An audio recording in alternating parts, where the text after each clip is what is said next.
All right, Nate, it's Masters time. The Masters is here down in Augusta, Georgia. What is some basic info fans need to know before betting on the Masters? Yeah, so it's the first major of the year, the first of four. There'll be one in April, one in May, one in June, and then in July with the Open Championship closing out. But this one, I feel like the one that's the most popular for golf fans. Probably if you're a regular fan of golf or casual fan, this is kind of the time you start paying attention to golf because you have a really nice stretch of big tournaments and majors. So for the Masters itself, 95 players in the field. We had 96, but then a senior, VJ Singh, he withdrew with an injury. So we're only down to 95. The cut is the top 50 plus ties after 36 holes. So a lot of players are able to make the cut in this event. There's 12 players from the Live Tour, which is the Saudi Arabia back tour where a lot of players that defected, but there's a handful of players who are previous winners who are eligible or because they won another major or because of world ranking points. They're in the field. There are five amateur players, six seniors. So you pretty much can cross those guys off as a chance to win. And those players probably will have trouble making the cut. There's also 21 players making their debut. And that's important because no first time player at the Masters has won since 1979 when Fuzzy Zeller won. So that's something key to know when you're kind of handicapping the Masters, where course history is something you want to pay attention to. Players who play well at the Masters usually come back and they continue to play well, and players who struggle, they find a hard time. Maybe a player will eventually get good at the Masters after some early struggles as they try to figure out the course, but you do want a player that has some good course history if you're looking to bet a player to win. The course itself, a par 72, over 7,500 yards, so it's a long course. Something to keep in Mhm. mind when you're watching the coverage is there are four par fives at hole 2, 8, 13, and 15. And those are really key holes because if you're going to win the Masters, you're going to have to get birdies, maybe even eagle if you have an opportunity. Basically, those are the Yeah. holes you need to score on, and you try to get pars everywhere else. Try to play mistake free and try to not get in too much danger, and then you have a chance to win this thing. So really, you need an all around game. I know some courses it's driving distance is more important than putting, but really here you need to have a good approach game with your irons. You have to be creative around the greens, and you have to be a pretty solid putter, along with being long off the tee. So, our all Sure. around game, course history, those are some kind of things you might be looking for when you're Mhm. handicapping the Masters this week. All right, Scotty Scheffler comes into this event as the defending champion and the tournament favorite this year as well at plus 450 odds. What are your thoughts on Scheffler going into this week? Yeah, Scotty's number one player in the world for a reason. He was absolutely on fire last year. He won the Masters. He also won five other tournaments, plus the Tour Championship at the end of the year. So he's really kind of separated himself from the rest of golf as the best player. He won the Masters in 2022, 3 years ago. Came back last year, won again. So he's loves Augusta. He's a really great player, all around game, has many wins. Kind of almost ruined the PGA Tour last year because he just was taking wins. He won the Masters last year, and then the week after went out and won the RBC Heritage. When you would have expected maybe a Masters hangover, he just went out and won the thing. So this year it's been a little different for Scotty. He had a hand injury early in the year because he was like cutting Mhm. ravioli around Christmas time, and something happened in the kitchen where he wasn't able to play in the first few early events like the Tournament of Champions, but he was able to join the PGA Tour on their West Coast swing. Didn't win, but he was in the mix, and his ball striking numbers and some of his underlying metrics were still really good. It was the putter that kind of was holding him back, which was kind of an issue he had maybe at times in the past, the last few years. But last time he had to start kind of ramp up for the Masters was at the Houston Open. He putted really well, ended up finishing second.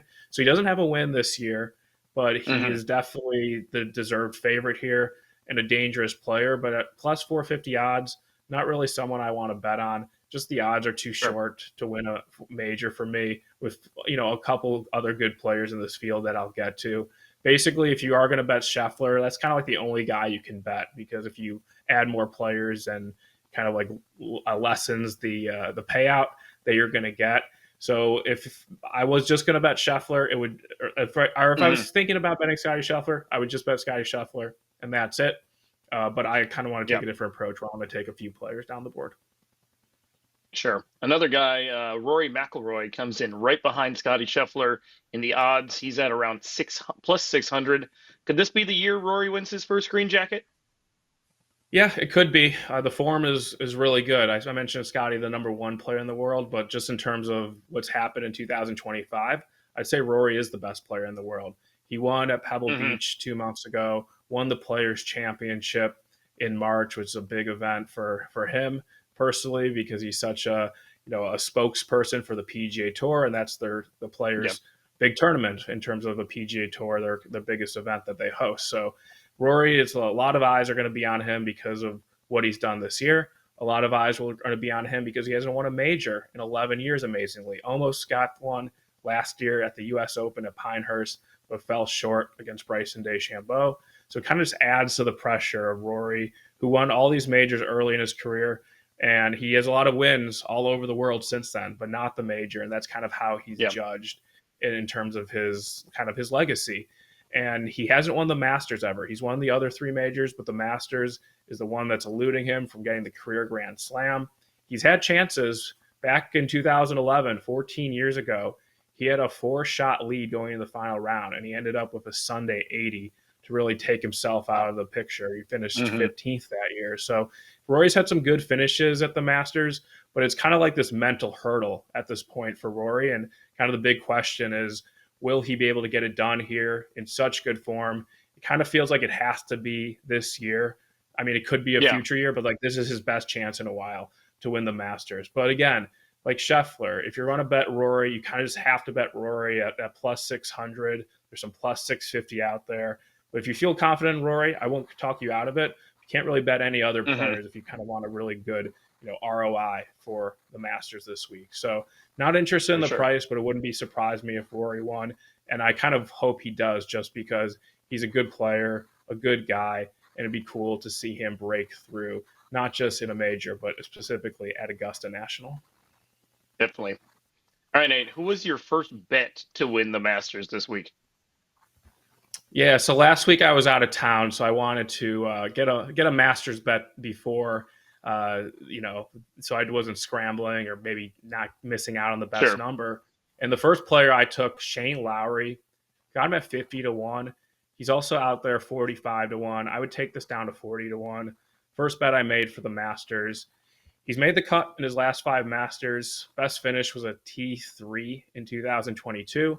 Last year, he finished 43rd, but he did lead the field in strokes gain approach. He just couldn't putt it all that week. But with Lowry, he's a streaky putter. Putting in general in golf, you can have a really bad week and then quickly flip that. So if Lowry putts Yeah. field average, I think he could definitely be in the mix here, especially with the kind of the run up he's had coming into the Masters. He finished runner up to Rory at Pebble Beach 2 months ago. And then on the Hmm. Florida swing, where he played all 4 events, finished in the top 20 of all of them. Really good ball striking, good tee to green numbers in general for the Irishman. He's won a major before, 2019 Open Championship, so he can handle the pressure of being in the mix on Hmm. Sunday and trying to close the door.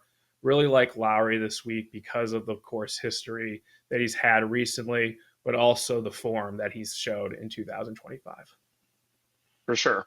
All right, Nate. So you like Shane Lowry, but who else do you like to bet on this week? Yeah, so 2 players I bet on in the last few days. The first one, Justin Thomas, 25 to 1. It's a player who won plenty of times early in his career, but he hasn't won a Hmm. tournament in 35 months. The 2022 PJ Oh, Championship, amazingly as that is, he's been yeah. good this season though. I feel like he's on the verge of winning. Last start, runner up at the Valspar. Has had a decent history at the Masters. Never really was in like a chance to win, but he has had some decent finishes at Augusta. However, he's missed the cut at his last 2 Masters. But I'm going to chalk that up to just his game wasn't right. I think one year he was Hmm. playing in a really bad weather wave, so I'm going to give him a pass for that. He's a Florida native, went to the University of Alabama, played plenty of great golf in this part of the country in the Southeast. I really do think a win's coming soon for JT, and I kind of want to be there if he can finally break this 35-month drought of not getting a Yeah. win. And maybe it's asking a lot to win a major, but the results have been good enough this year where I wouldn't be surprised if he won the Masters this year. So 25-1 for Justin Thomas. And then the other player, Xander Schauffele. And this is a guy who won 2 majors last year. And it's pretty shocking to see him kind of in this 20-1, 22-1 range because he won the majors last year. I never thought he's going to be drift to kind of those odds.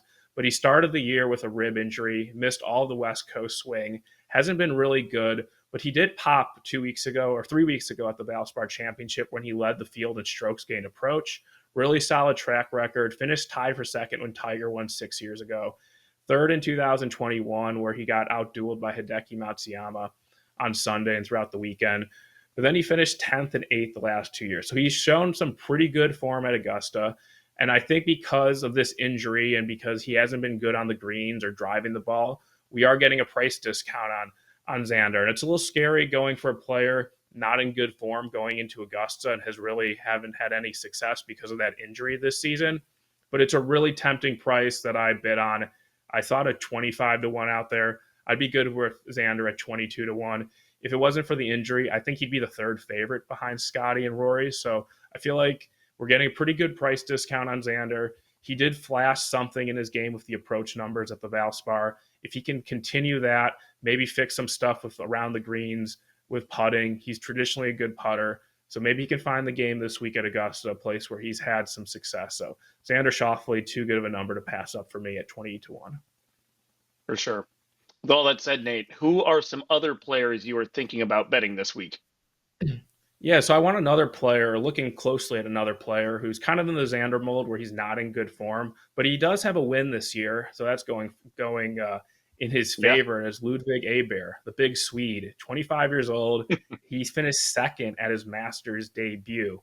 When I mentioned earlier that it's really Yep. impressive if you can do well in your Masters debut because no one wins on their Masters debut. At least Yep. no one's won in what 46 years or whatever it is. But Ludwig finished second last year to Scotty. Really putted well. Maybe he won't be able to keep that up, but he did win the Genesis Invitational 2 months ago. Is he missed the cut in his last 2 starts at the Players Championship, where he was a pretty popular bet that week, so he let a lot of people down. And then last week in the lead up event, he played the Valero Texas Open, missed the cut there, and that's caused his price to drift. So I'm looking at Ludwig, potential buy low spot because of the number. I think he's a player that could turn it around even if he's not in good form. And I know you want to be in Hmm. good form going into the Masters, but he did show he played so well at the Masters last week. So it's a player I'm kind of trying to figure out if that number is going to get better and if I actually do want to bet it because there is definitely some red flags in his game, but the number might be too good to Sure. pass up. And then the other player, Will Zalatoris, a player I bet on last year at the Masters. So I kind of want to consider him now that he's at a pretty big price. 50-1, Yeah. 55-1 is out there. Even I saw a 65-1. He finished Wow. second in his Masters debut. He finished sixth a few years ago. Last year, he finished ninth. So he has top tens in all 3 Masters appearances. He's had plenty of other close calls at majors. He lost in a playoff at the PGA Championship to Justin Thomas 3 years ago. And then a month later, lost by a stroke to Matthew Fitzpatrick at the U.S. Open. So he's a player who plays his best in majors. Great ball striker. Irons are awesome. Approach play has been good this year despite not many good finishes. So I feel like he's playing better than a lot of people think he is, which means I believe he's undervalued. So a player that's played well at Augusta might be undervalued because his stats are better than the results. And that leads me to something on Valadidoris to win, but also considering something like top 5, top 10. So I'm not sure if he's going to break through and win his first major this week, but I can see him at least finishing pretty well and maybe being in contention on Sunday or maybe sneaking, having a really good Sunday final round where he kind of sneaks into a good place. So Will Sure. Zalatoris, Ludwig Aber, players I haven't bet yet as of Tuesday, but looking to bet before Thursday when the tournament tees off.